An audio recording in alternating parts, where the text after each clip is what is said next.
for the heathen are dismayed at them, and these other nations, they get dismayed at that stuff, because they're not people of the Lord. The Lord ain't dealing with these nations.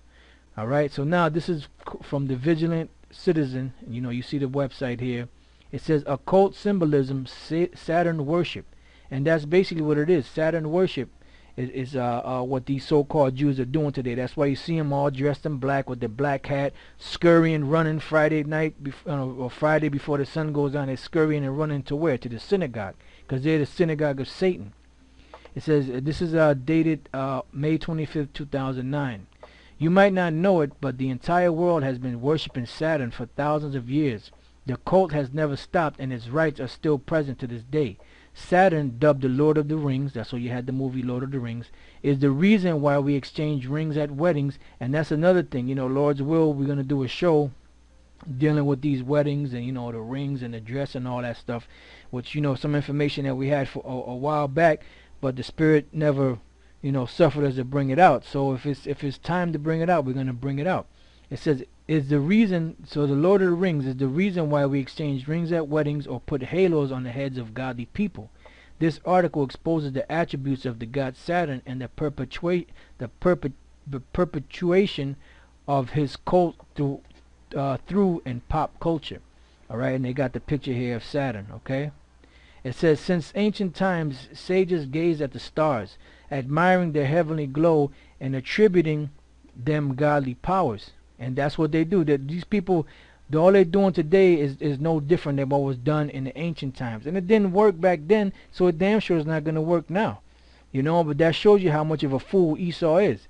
He knows all this information. The scriptures say he's wiser than Daniel. He has all this information about all these nations, but yet and still in all, he can't escape that, and he can't figure out the fact that these things didn't work for these nations. This witchcraft and the worshiping the stars and the moons and all that didn't work for them.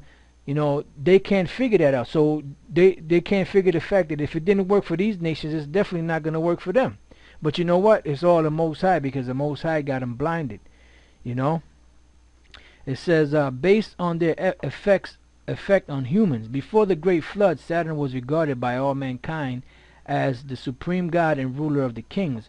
Occult researchers affirm that Saturn ruled the kingdom of Atlantis and became the divine ancestor of all early patriarchs and kings. The cult has been perpetuated through numerous gods during antiquity. Now it's going to give you a list of these different gods.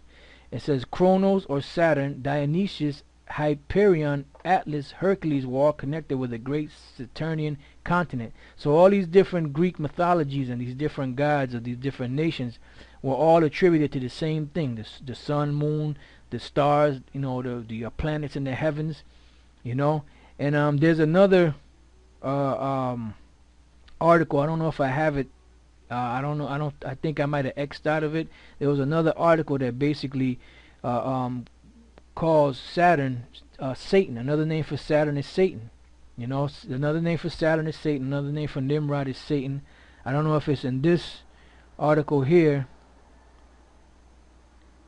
but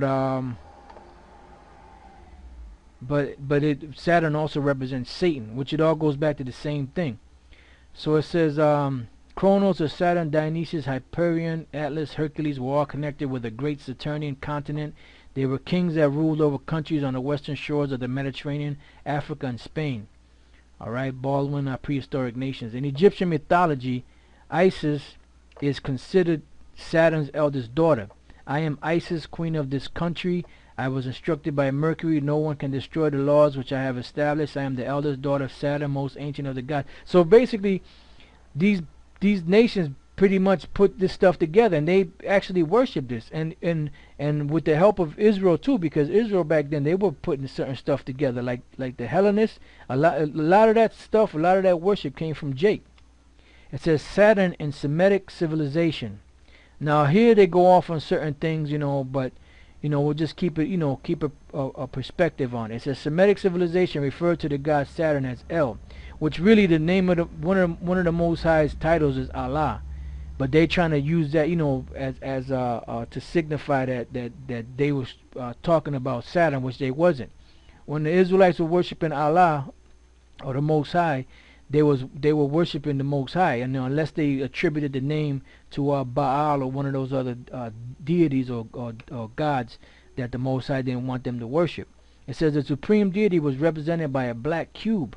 We can find instances of this cube across the world, and you have here black cube in Santa Ana. This is in California, because they worship the black cube. That's why in Islam you have what, a black cube, which is perfectly square. It's black, because they're worshiping Satan, which is a god Saturn, and at in the corner of it they have a silver-plated vagina, basically what it is, because they worship Satan and they worship the woman, a combination of the two, And then you got here, this is a black cube in Santa Ana.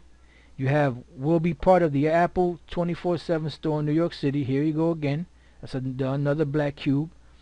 This is Manhattan, New York City. This is another cube, black cube. Denmark, there's another black cube. Why? Because all these things are representative of Saturn, because they're trying to channel that energy. Because Esau is what?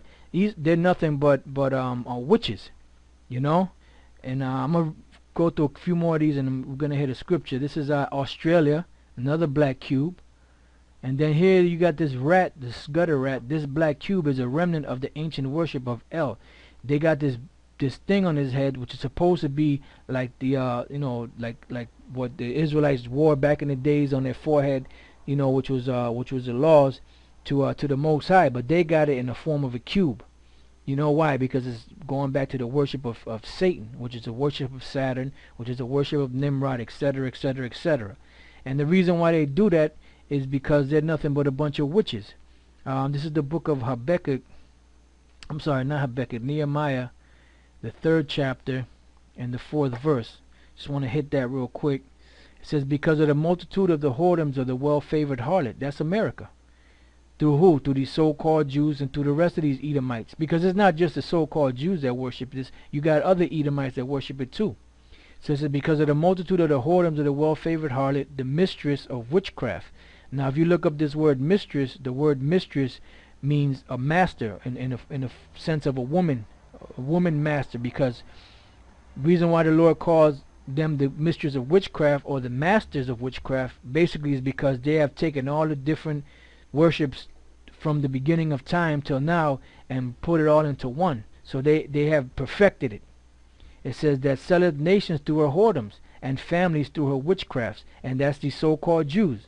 They beginning with them. It said they sell nations through her whoredoms and families through her witchcrafts, and that's all that they've been doing, And Elder Tar had found this one article that showed all the different slave ships of the so-called Jews, because they had a major part to play in the slave trade, all right, the transatlantic slave trade.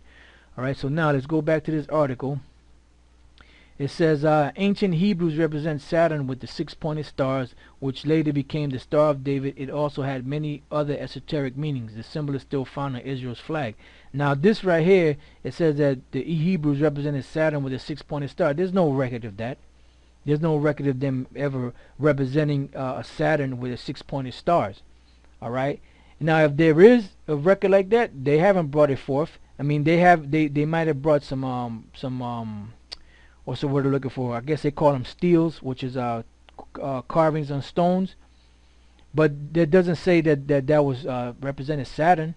It didn't say that was the star Remphan, as they so-called call it. That's not what that was dealing with. What that was dealing with was, because when you look at the 6-pointed star, the 6-pointed star is basically 180 degrees of knowledge of good and 180 degrees of knowledge of evil. That's all the star represents. All right. And if they want to get technical and go to these different scriptures and pull out the fact that well, that's the star Remphan. It says there's a star. Well, what it's really called is the Magan Dawada, or the Magan Dawayad, which is the shield of David. So if you want to go there, I mean, you want to get technical, here in the book of 2 Kings 11 and 10, it says, and to the captains over hundreds did the priests give King David's spears and shields.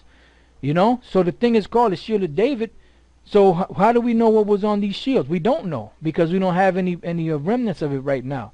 But I could say the same thing. Well, look, David had shields. It's called the Magan Dawadad or the Magan Dawayad. So what are you saying? I could say the same thing. So that thing, with these guys getting all bent out of shape about, the Star of David, why you wear it, why you don't. If you don't want to wear it, you don't have to wear it. We wore jewelry in the past, and there was many other things that we wore in the past, whether it was earrings or whatever, nose rings, rings, necklaces. You don't see nobody making a big deal about that. But if you don't want to wear it, you don't have to wear it. It's not a requirement just because you are Israelite. You have to wear that. You don't have to wear that. Now let's go back to this article.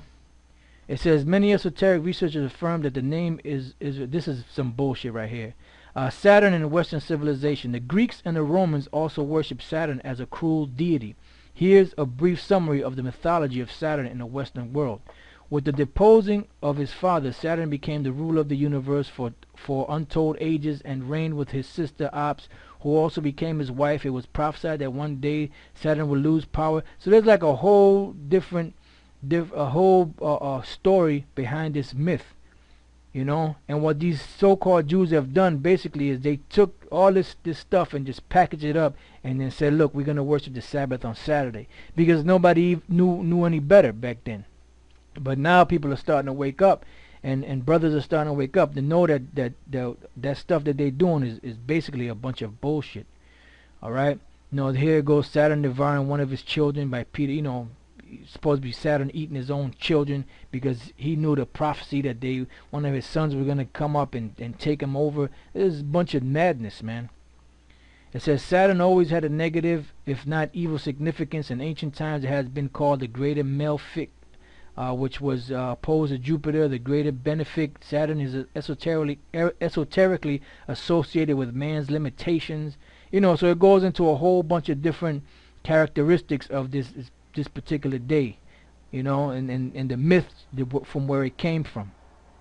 Saturn and Satan. Yeah, see, remember I said that Saturn also represents Satan. Saturn has also been associated with Satan, and this for numerous reasons. First, many authors argue that the word Satan is derived from the word Saturn. Second, Saturn is associated with the color black as well as Satan. So they got all these little different spins, but the bottom line, the point of it is that Saturn worshiping on Saturday and all that other stuff basically goes back to Satan. All right, and then the color black, which is the color of Saturn, which is the same thing that these so-called Jews wear today, is the same shit. It's all a worship of Saturn. It's a worship of Satan. It's a worship of Nimrod, and it's a worship of all these different deities, that they worship in the ancient world. Okay, it says third, ancients considered Saturn to be the farthest planet from the sun, the latter being associated with the principle of good. Note that Pluto never was considered a planet. Saturn is consequently the celestial body that is the less exposed to the sun's divine light and thus associated with coldness of the principle of evil, blah blah blah blah.